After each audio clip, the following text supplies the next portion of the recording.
IPL cricket स्पर्धेत चेन्नईतल्या M.A. Chidambaram स्टेडियमवर काल झालेल्या सामन्यात चेन्नई सुपर किंग्जनं मुंबई इंडियन्सवर 4 गडी राखून विजय मिळवला.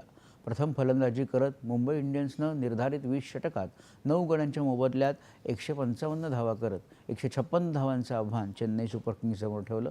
सचिन रवींद्रच्या नावात 65, कर्णधार ऋतुराज गायकवाडच्या 53 धावांच्या जोरावर चेन्नई सुपर किंग्जनं 19 षटकं आणि एका चेंडूत 6 गडी गमावत 158 धावा करत सामना जिंकला. मुंबई इंडियन्सच्या विघ्नेश पुतूरनं चेन्नई सुपर किंग्सचे सर्वाधिक 3 गडी बाद केले. तत्पूर्वी प्रथम फलंदाजी करणाऱ्या मुंबई इंडियन्स संघाचा सलामीवीर रोहित शर्मा भोपळा न फोडताच बाद झाल्यानंतर सूर्यकुमार यादवनं 29 आणि तिलक वर्मानं 31 धावा करत डाव सावरायचा प्रयत्न केला. मात्र संघाची शतकी धावसंख्या होण्यापूर्वीच अर्धा संघ तंबूत परतला होता. तळाचे फलंदाजही खेळपट्टीवर टिकू शकले नाहीत.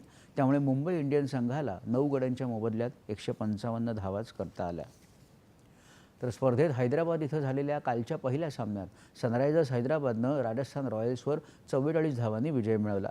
ईशान किशनच्या नाबाद शतकी तर ट्रेव्हिस हेडच्या अर्धशतकी खेळीच्या जोरावर हैदराबाद सनरायझर्सनं राजस्थान रॉयल्ससमोर विजयासाठी 287 धावांचं लक्ष्य ठेवलं होतं. हे आव्हान गाठताना राजस्थान रॉयल्सच्या संजू सॅमसनच्या 66, ध्रुव जुरेलच्या 70 आणि हेटमेअरच्या 42 धावा वगळता एकही फलंदाज मोठी धावसंख्या करू शकला नाही. त्यामुळे राजस्थान रॉयल्स संघाला 6 गड्यांच्या मोबदल्यात 242 धावांपर्यंतच मजल मारता आली. स्पर्धेत आज दिल्ली कॅपिटल्स आणि लखनौ सुपर जायंट्स या संघात विशाखापट्टणम इथं सामना होईल. संध्याकाळी 7:30 वाजता या सामन्याला सुरुवात होईल.